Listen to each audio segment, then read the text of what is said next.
Hello everyone. So in this video we will talk about the nucleus of the chapter The Fundamental Unit of Life from class 9th NCERT. तो हम देखेंगे कि जो nucleus है, nucleus के role क्या है, न्यूक्लियस क्या इंपॉर्टेंट रोल प्ले करता है, न्यूक्लियस के अंदर कितने कंपोनेंट्स अवेलेबल होते हैं. ठीक है. न्यूक्लियस जो है ये बहुत ज्यादा इंपॉर्टेंट होता है टू एवरी सेल. हर एक सेल के लिए जो न्यूक्लियस है वो बहुत ज्यादा इंपॉर्टेंट होता है. ठीक है. कोई भी सेल है, हर एक सेल के अंदर जो न्यूक्लियस है वो प्रेजेंट रहेगा. अगर मैं सभी सेल्स की बात करूं बट एक्सेप्ट आरबीसी, आपकी जो रेड ब्लड सेल्स होती हैं ह्यूमन बॉडी की, उनमें न्यूक्लियस एब्सेंट होता है. बट इनके अलावा जितनी भी सेल्स होती है हमारी बॉडी की, उन सभी में न्यूक्लियस अवेलेबल होता है और ये बहुत इंपॉर्टेंट रोल प्ले करता है. ठीक है. तो जो न्यूक्लियस है हर सेल के सेंटर में लोकेटेड रहेगा, इन द सेंटर बीचों बीच लोकेटेड रहेगा. अगर मैं एनिमल सेल की बात करूं, ठीक है, अगर मैं प्लांट सेल की बात करती हूं तो जो न्यूक्लियस है वो सेंट्रली लोकेटेड नहीं रहेगा, वो थोड़ा सा कॉर्नर पे लोकेटेड रहेगा, कॉर्नर पे लोकेटेड रहता है. उसका रीजन ये है कि प्लांट सेल में बहुत बड़ा वैक्यूल है, लार्ज वैक्यूल अवेलेबल होता है. ठीक है. और जो लार्ज वैक्यूल होता है वो बहुत सारे स्पेस को क्या करता है, ऑक्यूपाई कर लेता है, जिसकी वजह से जो न्यूक्लियस है वो एक कॉर्नर में शिफ्ट हो जाता है. ठीक है. तो एनिमल सेल में जो आपका न्यूक्लियस है वो सेंट्रली लोकेटेड रहता है सेल में. और अगर प्लांट सेल की बात करूं तो प्लांट सेल में जो न्यूक्लियस है वो थोड़ा सा कॉर्नर में लोकेटेड होता है ड्यू टू द वैक्यूल, जो ज्यादा स्पेस को ऑक्यूपाई कर लेता है. अब इस टॉपिक में सिर्फ हम मेन न्यूक्लियस के बारे में स्टडी करेंगे.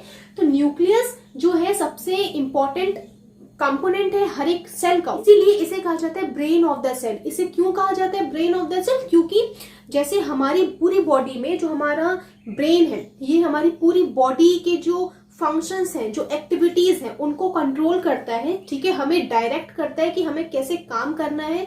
ठीक है. हमारी सेल्स को कैसे काम करना है. Similarly like the brain, this nucleus also do the same thing. मतलब वो भी सेम यही काम करता है कि जो सेल है ये क्या करता है, ये कंट्रोल करता है जो भी एक्टिविटीज होती हैं आपकी सेल की, जो भी केमिकल एक्टिविटीज हैं सेल के अंदर जो सेल ऑर्गेनेल्स हैं उनको कौन सा काम करना है. इसीलिए इसे बोलते हैं ब्रेन ऑफ द सेल. ठीक है. सेकेंड पॉइंट है इट हैज डबल मेम्ब्रेन. मतलब ये डबल मेम्ब्रेन इसके पास होती है. डबल मेम्ब्रेन कैसे आप देख सकते हैं इस स्ट्रक्चर में. ये पूरा न्यूक्लियस का स्ट्रक्चर है. सबसे पहले आप देखेंगे कि एक यहाँ पे इनर मेम्ब्रेन हुई और एक ही आउटर मेम्ब्रेन है. ठीक है. तो आप देख सकते हैं न्यूक्लियस में 1 और 2 दो मेम्ब्रेन की कवरिंग है, डबल कवरिंग अवेलेबल होती है. ठीक है. इसलिए इसे बोला जाता है double membrane structure of a cell. ठीक है. अब इसका जो डबल मेम्ब्रेन है वो डबल मेम्ब्रेन क्यों होती है? तो एक्चुअली क्या होता है, जो न्यूक्लियस है उससे आपका एंडोप्लाज्मिक रेटिकुलम डायरेक्टली अटैच होता है. ठीक है. तो एक तो न्यूक्लियस की खुद की मेम्ब्रेन होगी. ठीक है. खुद की मेम्ब्रेन रहती ही है उसके पास ऑलरेडी. और जो अदर मेम्ब्रेन, जो आउटर मेम्ब्रेन है वो एक्चुअली एंडोप्लाज्मिक रेटिकुलम की होती है. ठीक है. और इसी कारण से जो न्यूक्लियस है इसके पास कैसी मेम्ब्रेन हो जाती है, दो मेम्ब्रेन हो जाती है. ठीक है. एक तो उसकी खुद की, एक एंडोप्लाज्मिक रेटिकुलम की. बट आपको यही बोलना है कि जो न्यूक्लियस है उसकी क्या है, वो डबल मेम्ब्रेन स्ट्रक्चर है. उसके बाद तो ये आप देख रहे हैं, ये एंडोप्लाज्मिक रेटिकुलम आपको दिख रहा है नेटवर्क जैसा. तो ये इसकी वजह से इसकी जो मेम्ब्रेन है वो डबल टाइप की मेम्ब्रेन होती है. It has numerous pores called nuclear pores. अब जो आप देख रहे हैं न्यूक्लियस की जो मेम्ब्रेन है उसे हम क्या बोलते हैं, न्यूक्लियर मेम्ब्रेन बोलते हैं. व्हाट? न्यूक्लियर मेम्ब्रेन इसे बोला जाता है. अब आप देखेंगे इस न्यूक्लियर मेम्ब्रेन पे, न्यूक्लियस की जो एनवलप है उस पे कहीं कहीं पे छोटे छोटे pores available. Pores in the sense वहां से एंट्री हो सकती है. बाहर से कोई भी सब्सटेंस अगर अंदर आना चाहता है तो वो इन पोर्स के थ्रू ही अंदर जाएगा. और बाहर से जो भी सब्सटेंस बाहर जाएंगे, ठीक है, साइटोप्लाज्म में जाएंगे, वो आपके इन पोर्स के थ्रू ही जाते हैं. तो इन पोर्स को, ये जो स्पेस आप देख रहे हैं, दिस स्पेस, यही है आपका न्यूक्लियोपोर. ठीक है. It has numerous pores called nuclear pores for the transferring of materials from nucleus to cytoplasm. मतलब न्यूक्लियस के अंदर कोई भी चीजें अगर सिंथेसाइज हो रही है, बन रही है, और वो साइटोप्लाज्म में ट्रांसपोर्ट करना चाहता है तो it will go through these nucleopores only. ठीक है. तो ये ट्रांसफरिंग में हेल्प करता है. What? Nucleopores. Next is it encloses fluid substance called nucleoplasm. अब आपकी जो सेल के अंदर एक फ्लूइड सब्सटेंस होता है जिसे हम साइटोप्लाज्म बोलते हैं, ठीक है, ऐसे ही आपका न्यूक्लियस के अंदर भी एक फ्लूइड सब्सटेंस है, वाटरी सब्सटेंस अवेलेबल होता है जिसे हम बोलते हैं न्यूक्लियोप्लाज्म। आप देख सकते, you can see this dot like structure, ठीक है, दिस इज न्यूक्लियोप्लाज्म। अब ये जो न्यूक्लियोप्लाज्म आप देख रहे हैं, इस न्यूक्लियोप्लाज्म में आप देख सकते हैं दो चीजें अवेलेबल हैं। एक तो आप देख रहे हैं ब्लू कलर का धागे जैसा थ्रेड लाइक स्ट्रक्चर पूरा स्कैटर्ड है आपका इस लिक्विड में, तो ये आपका क्रोमेटिन नेटवर्क हुआ, ठीक है। दूसरा आप देख सकते हैं ये स्ट्रक्चर जिसे हम बोलेंगे न्यूक्लियोलस। तो आपको अगर पूछा जाए कि न्यूक्लियोप्लाज्म में क्या अवेलेबल होता है, तो न्यूक्लियोप्लाज्म में न्यूक्लियोलस अवेलेबल होगा और क्रोमेटिन नेटवर्क अवेलेबल होगा, जिसके बारे में हम बाद में बात करेंगे। It encloses fluid substance called nucleoplasm. Now next point is nucleus contains chromosomes which are visible as rod shaped structures only when cell is about to divide.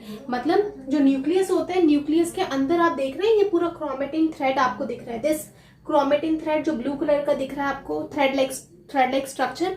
Actually जब सेल डिवाइड होने वाली रहती है, मतलब जब सेल है, जब cell में डिवाइड होने वाली रहती है, जब सेल डिवीजन होता है उस समय क्या होता है कि ये जो क्रोमेटिन थ्रेड्स है ये कंडेंस होते हैं, मतलब पास में आते हैं और ये क्या करते हैं, ये फॉर्म करते हैं क्रोमोसोम्स को। जो क्रोमेटिन थ्रेड्स है वो क्रोमोसोम बनाता है। तो जब सेल डिवाइड होने वाली रहती है तो ये जो क्रोमेटिन थ्रेड है ना, ये इस तरीके से अरेंज हो जाते हैं लाइक दिस,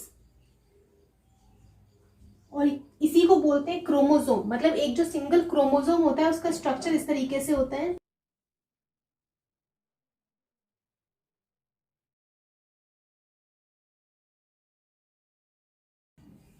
तो ये क्रोमोसोम है।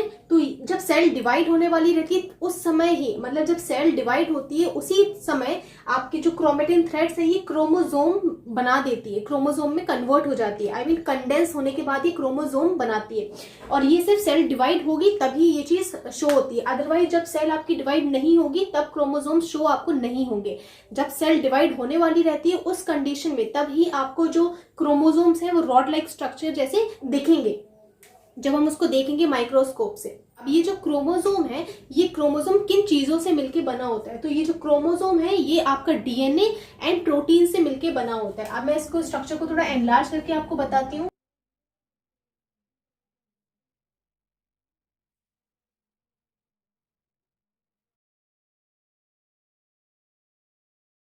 तो ये क्रोमोसोम है, ठीक है। इस क्रोमोसोम में अगर आप देख रहे हैं, ये क्रोमोसोम में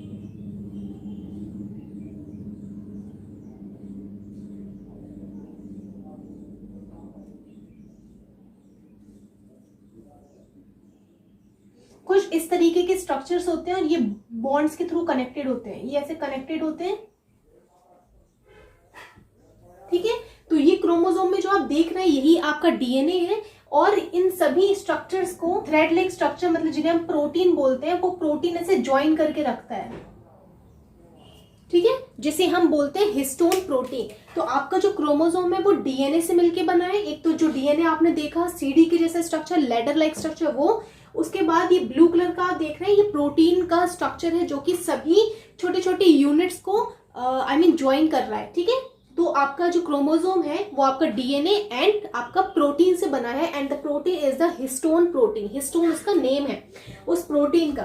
नेक्स्ट इज डीएनए। सबसे पहले आपको पता होना चाहिए कि DNA is a genetic material. Genetic material क्यों है कि जब सेल डिवाइड होती है तो जितनी भी इंफॉर्मेशन होती है ना, पेरेंट की जो इंफॉर्मेशन होती है वो ऑफस्प्रिंग में जब ट्रांसफर होती है इंफॉर्मेशन, वो इन डीएनए के थ्रू ही ट्रांसफर होती है। मतलब जब आपकी सेल डिवाइड होती है, जैसे आप मान लो आपकी सेल डिवाइड है, जैसे ये सेल है, इस सेल में ये आपका क्रोमोसोम्स हो गए, तो जब ये डिवाइड होगी, ठीक है, न्यू सेल्स बनाएगी, तो यही जो आप देख रहे हैं ये जो डीएनए ये न्यू सेल्स में चला जाता है, ये न्यू सेल्स में चला जाएगा और पेरेंट के जो भी इंफॉर्मेशन रहते हैं उसको कैरी करता है कौन, आपका डीएनए। तभी आपने देखा होगा कि जो न्यू सेल्स बनती है उनमें पेरेंट के जैसे कुछ कैरेक्टर्स होते हैं। तो वो कैरेक्टर्स क्यों होते हैं, क्योंकि वो डीएनए उनमें पास ऑन हुआ है, डीएनए क्या हुआ, ट्रांसफर हुआ है पेरेंट से ऑफस्प्रिंग में। और डीएनए क्या कैरी करते हैं, डीएनए कैरी करते हैं इंफॉर्मेशन ऑफ द सेल, तो जो डीएनए है it is deoxyribo nucleic acid, मतलब जो डीएनए है इसका फुल फॉर्म ये होता है, और ये जो डीएनए है वो न्यूक्लिक एसिड से मिलके बना है। अब आप सोचेंगे कि न्यूक्लिक एसिड्स क्या होते हैं, तो जो न्यूक्लिक एसिड्स होते हैं वो अमीनो एसिड से मिलके बने हैं, और अमीनो एसिड जो है वो नाइट्रोजन से मिलके बने हैं, ठीक है। It contains necessary information for constructing and organising a cell. इससे पहले मैंने आपको बताया था कि जो न्यूक्लियस है उसे ब्रेन बोलते हैं। तो ब्रेन क्यों बोला, क्योंकि उसके अंदर ऐसा कुछ इंपॉर्टेंट कॉन्स्टिट्यूएंट अवेलेबल है जो इंफॉर्मेशन कैरी कर रहा है, और वो क्या कर रहा है, सभी सेल को ऑर्गेनाइज कर रहा है और उनकी फंक्शनिंग को कंट्रोल कर रहा है, ठीक है। तो वो कहाँ पे प्रेजेंट रहेगी, वो आपके डीएनए में ही प्रेजेंट होती है वो पूरी इंफॉर्मेशन।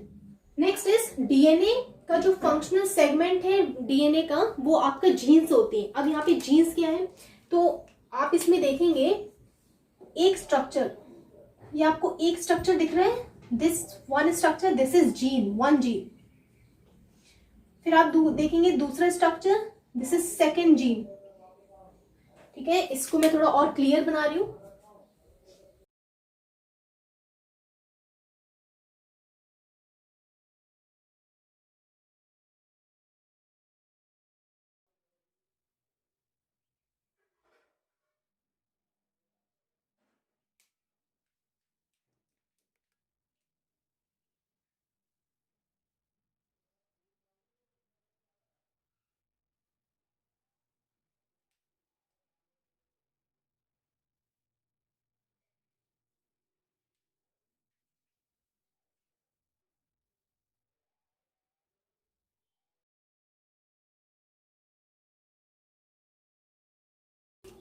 तो ये जो आप एक जो स्ट्रक्चर देख रहे हैं, जो मॉलिक्यूलर स्ट्रक्चर है, इसी को हम बोलते हैं जीन।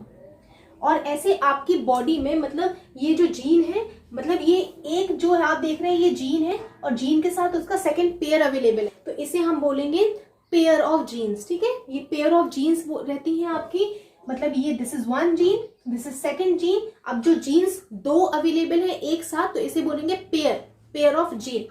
तो ये आपकी एक जीन रही। ऐसे करते बहुत सारी जीन्स एक दूसरे से अटैच होती हैं, आपके क्रोमोसोम्स में प्रेजेंट होती हैं ये जीन्स, ठीक है।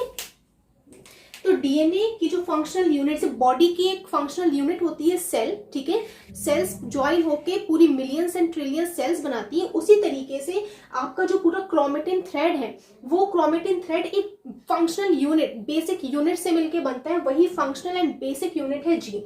जब बहुत सारी जीन्स एक साथ ज्वाइन होंगी, उसके बाद लॉन्ग चेन बनती रहती है, तब जाके आपका क्रोमोसोम्स बनते हैं बहुत सारे। जब बहुत सारे क्रोमोसोम्स ज्वाइन होते हैं तो फिर आपका लॉन्ग क्रोमेटिन थ्रेड बनता है। तो ये आपकी फंक्शनल यूनिट है, किस चीज की, डीएनए की फंक्शनल यूनिट है, व्हाट, जीन।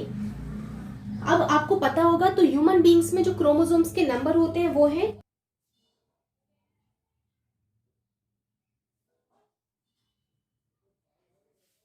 तो ह्यूमंस में टोटल नंबर ऑफ जो क्रोमोसोम्स होते हैं वो है 23 पेयर्स। 23 पेयर्स में है, और नंबर्स में अगर देखा जाए तो 46 क्रोमोसोम्स अवेलेबल होते हैं। अब पेयर्स में क्यों बोला है, क्योंकि आप देख रहे हैं ये पूरा क्रोमोसोम, तो ये एक क्रोमोसोम नहीं है, दो क्रोमोसोम है। This is one chromosome, this is second chromosome, this is one chromosome and this is second chromosome. But जितने भी क्रोमोसोम्स हैं वो एक पेयर में प्रेजेंट होते हैं, ठीक है। इसलिए हम पेयर्स में काउंट करते हैं। अगर नंबर्स में बोला जाए तो 46 नंबर्स में अवेलेबल होते हैं, और पेयर्स में 23 pair of chromosomes are present in the human beings. Next is DNA is present as chromatin material. इससे पहले मैंने आपको बताया कि जब सेल डिवाइड होने वाली होती है, उस कंडीशन में आपके जो क्रोमेटिन थ्रेड्स हैं वो क्या बना देते हैं, वो क्रोमोसोम्स बनाते हैं। बट जब सेल डिवाइड नहीं होती है, क्योंकि हमेशा तो सेल डिवाइड नहीं होती रहेगी, ठीक है, ऐसा भी टाइम रहेगा जब सेल डिवाइड नहीं होती और ऐसी सेल की फॉर्म में वो प्रेजेंट होती है। तो जब सेल डिवाइड नहीं होती है उस कंडीशन में जो आपका डीएनए है वो इस तरीके से प्रेजेंट होगा, मतलब ये क्रोमेटिन थ्रेड की फॉर्म में प्रेजेंट होता है, और जैसे थ्रेड्स उलझ जाते हैं ना, वैसे स्ट्रक्चर प्रेजेंट होता है आपके न्यूक्लियोप्लाज्म में, ठीक है। यही इसे ही हम बोलते हैं क्रोमेटिन मटेरियल, और यही क्रोमेटिन मटेरियल में क्या है, आपका डीएनए अवेलेबल होता है। अब देखेंगे क्रोमेटिन मटेरियल क्या होता है, तो entangled mass of thread. Entangled mass of thread मतलब ये पूरा थ्रेड लाइक स्ट्रक्चर देख रहे हैं, पूरा उलझा हुआ स्ट्रक्चर है, एंटेंगल्ड मास है, ठीक है। It gets organised to form chromosomes during cell division. जैसे अगर आप देख रहे हैं पूरा मास है, थ्रेड है, ठीक है, तो क्रोमोसोम इस तरीके से बन जाते हैं।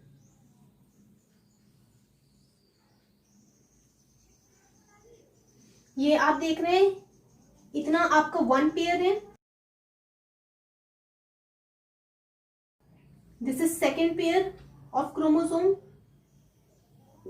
फिर बाद में ये आएगा थर्ड पेयर। तो इस तरीके से पूरा ये ऑर्गेनाइज हो जाता है क्रोमेटिन मटेरियल और ये क्रोमोसोम्स बना लेते हैं। Next is nucleolus. अब न्यूक्लियोलस क्या होता है, तो न्यूक्लियस के अंदर न्यूक्लियोप्लाज्म में जो लिक्विड है इसमें आपका एक स्ट्रक्चर प्रेजेंट होता है। तो एग्जैक्ट राउंड भी इसका स्ट्रक्चर नहीं होता है, और आप देख रहे हैं कि इसमें आपको कोई मेम्ब्रेन नहीं दिख रही।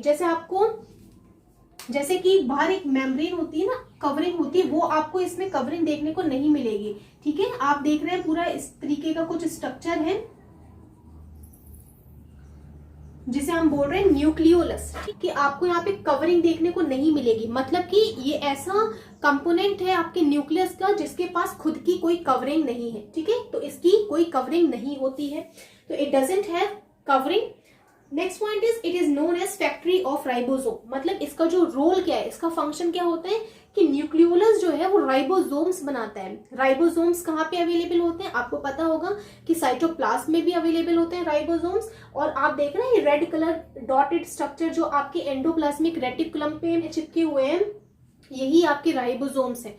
तो जो न्यूक्लियोलस है ये क्या बनाता है, ये राइबोसोम्स बनाता है। ठीक है, मतलब इनडायरेक्टली अगर देखा जाए तो ये प्रोटीन का सिंथेसिस कर रहा है, क्योंकि हमें पता है राइबोसोम्स हेल्प करता है इन द प्रोटीन सिंथेसिस। ठीक है, इसी वजह से इसे बोला जाता है फैक्ट्री ऑफ राइबोसोम्स। क्यों बोला जाता है फैक्ट्री ऑफ राइबोसोम्स, क्योंकि इसमें राइबोसोम्स का प्रोडक्शन हो रहा है, इसलिए इसे फैक्ट्री बोला जाता है ना, जहाँ पे बहुत सारे राइबोसोम्स बन रहे हैं। तो न्यूक्लियोलस हेल्प करता है इन द राइबोसोम सिंथेसिस और you can say in the protein synthesis. इसके बाद हम देखेंगे फंक्शंस ऑफ न्यूक्लियस। अब हम देखेंगे functions of nucleus. So first function of the nucleus is it plays an important role in cellular reproduction.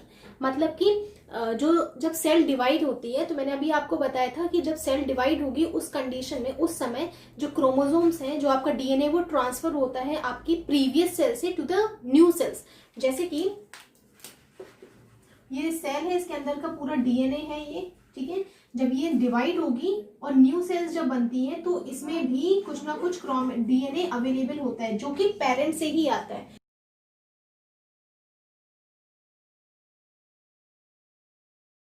और जो न्यू सेल्स बनती है इन्हें बोलते हैं ऑफस्प्रिंग,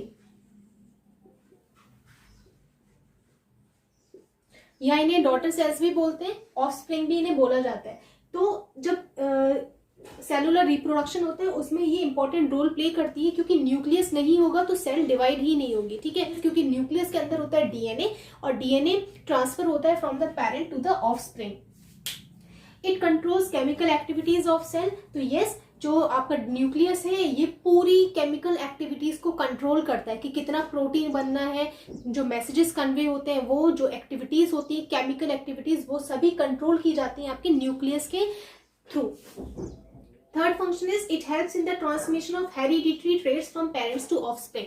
अब जो भी ऑफस्प्रिंग बनता है, मीन्स जब भी न्यू सेल्स बनती हैं जिन्हें हम डॉटर सेल्स बोलते हैं या फिर ऑफस्प्रिंग बोलते हैं, उनमें जो भी कैरेक्टर्स होंगे, characters means trades,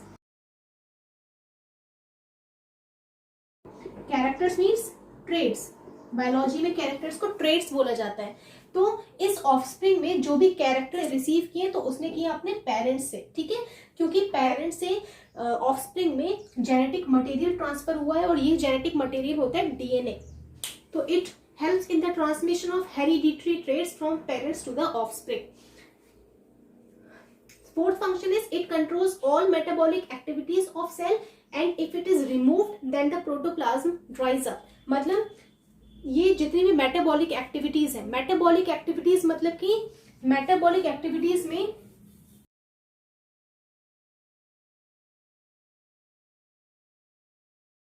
metabolic activities में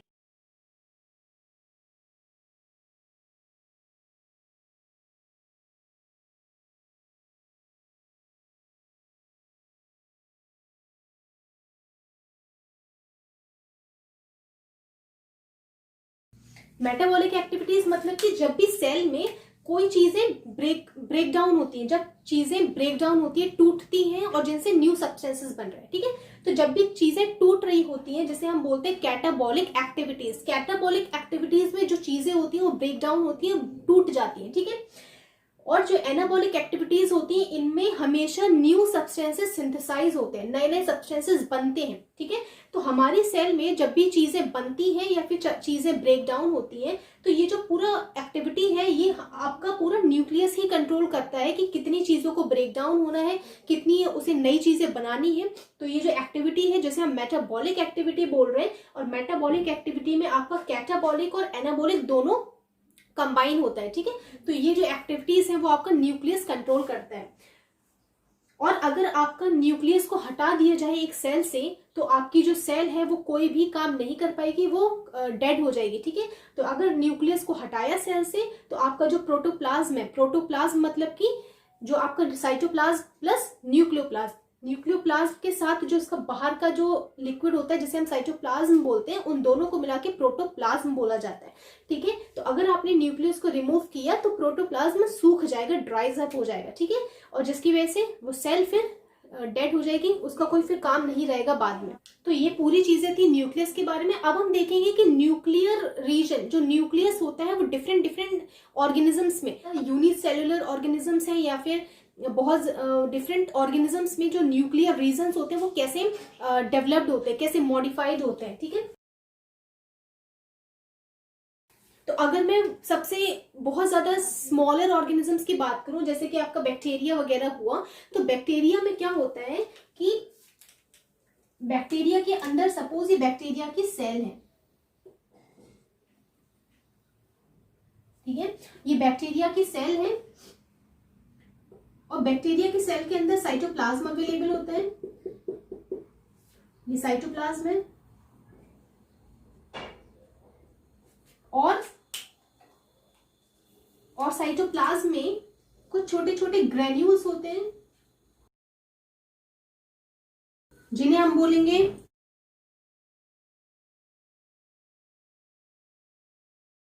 और इस साइटोप्लाज्म में कुछ थ्रेड लाइक स्ट्रक्चर्स होते हैं और इन थ्रेड लाइक स्ट्रक्चर्स में 2 या 4 क्रोमोसोम्स के पेयर रहेंगे, बस इससे ज्यादा क्रोमोसोम्स के पेयर अवेलेबल नहीं होते हैं। तो ये जो आप देख रहे हैं और ये जो थ्रेड लाइक स्ट्रक्चर है इनकी कोई बाउंड्री नहीं होती है, कोई एज इट इज साइटोप्लाज्म में पड़े हुए रहते हैं। और इन्हीं अनडिफाइंड न्यूक्लियर रीजन को हम बोलते हैं न्यूक्लियोइड। न्यूक्लियोइड क्या है? न्यूक्लियोइड है अनडिफाइंड